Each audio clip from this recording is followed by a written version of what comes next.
जय श्री राधा रानी सरकार की, जय श्री कृष्ण भगवान की, जय पापा कुंशा एकादशी व्रत की। मंदिर शिव बंसी वाले महात्मा यूट्यूब चैनल की ओर से हम आप सभी भक्तों का हार्दिक अभिनंदन करते हैं। आज हम आपको आश्विन मास के शुक्ल पक्ष की पापा कुंशा एकादशी व्रत की कथा को सुनाने जा रहे हैं। तो सबसे पहली बात यह है कि इस वर्ष 2023 में आश्विन मास के शुक्ल पक्ष की पापा कुंशा एकादशी का व्रत 25 अक्टूबर दिन बुधवार को रखा जाएगा। तो अब हम आपको पापा कुंशा एकादशी व्रत की कथा को सुनाने जा रहे हैं, जो कि इस प्रकार है। धर्मराज युधिष्ठिर भगवान श्री कृष्ण जी से कहने लगे हैं कि हे प्रभु, हे मधुसूदन, अब आप कृपा करके ये बताइए कि आश्विन मास के शुक्ल पक्ष में किस नाम की एकादशी होती है। भगवान श्री कृष्ण जी कहने लगे हैं कि हे राजन, आश्विन मास के शुक्ल पक्ष में जो एकादशी होती है वह पापा कुंशा के नाम से विख्यात है। वह सब पापों को हरने वाली तथा उत्तम है।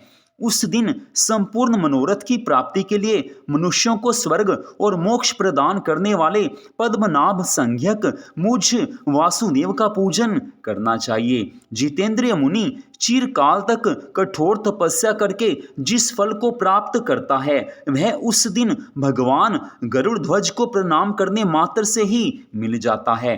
पृथ्वी पर जितने तीर्थ और पवित्र देवालय हैं उन सब के सेवन का फल भगवान विष्णु के नाम कीर्तन मात्र से मनुष्य प्राप्त कर लेता है। जो शारंग धनुष धारण करने वाले सर्वव्यापक भगवान जनार्दन की शरण में जाते हैं उन्हें कभी यमलोक की यातना नहीं भोगनी पड़ती।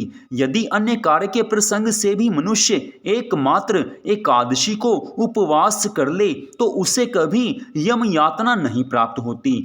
जो पुरुष विष्णु भक्त होकर भगवान शिव की निंदा करता है वह भगवान विष्णु के लोक में स्थान नहीं पाता, उसे निश्चय ही नरक में गिरना पड़ता है।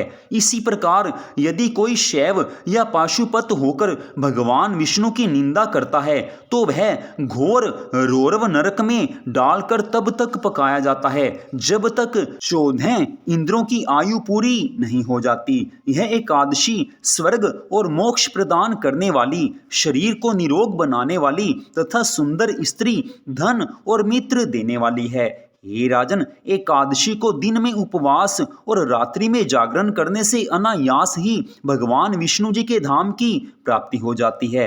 हे राजन, वह पुरुष मातृ पक्ष की 10, पिता के पक्ष की 10 तथा स्त्री के पक्ष की भी 10 पीढ़ियों का उद्धार कर देता है। एकादशी व्रत करने वाले मनुष्य दिव्य रूपधारी, चतुर्भुज, गरुड़ की ध्वजा से युक्त, हार से सुशोभित और पीतांबरधारी होकर भगवान विष्णु के धाम को जाते हैं। आश्विन मास के शुक्ल पक्ष में पापा कुंशा एकादशी का व्रत करने मात्र से ही मनुष्य सब पापों से मुक्त होकर श्री हरि भगवान के लोक में चला जाता है। जो पुरुष स्वर्ण, तिल, भूमि, गऊ, अन्न, जल, जूते और छाते का दान करता है वह कभी यमराज को नहीं देखता। हे राजन, दरिद्र पुरुष को भी चाहिए कि वह यथाशक्ति स्नान दान आदि क्रिया करके अपने प्रत्येक दिन को सफल बनावे। जो होम, स्नान, जप, ध्यान और यज्ञ आदि पुण्य कर्म करने वाले हैं उन्हें भयंकर यम यातना नहीं देखनी पड़ती। इस लोक में जो मनुष्य दीर्घायु, धनी, कुलीन और निरोग देखे जाते हैं वे पहले के पुण्यात्मा हैं। पुण्यकर्ता पुरुष ऐसे ही देखे जाते हैं। इस बारे में अधिक कहने से क्या लाभ। हे राजन, मनुष्य पाप करने से दुर्गति को प्राप्त होते हैं और धर्म के कार्य करने से स्वर्गलोक को चले जाते हैं। हे राजन, तुमने मुझसे जो कुछ पूछा था उसके अनुसार पापा कुंशा एकादशी के व्रत के महात्म्य को कथा को मैंने तुमसे सुनाया है। जो मनुष्य पापा कुंशा एकादशी का व्रत रखते हैं उनके पूर्व जन्मों के संपूर्ण पाप नष्ट हो जाते हैं और उन्हें जीवन में सुख संपत्ति आनंद की प्राप्ति होती है और जीवन के अंत समय में उन्हें भगवान के धाम की प्राप्ति हो जाती है।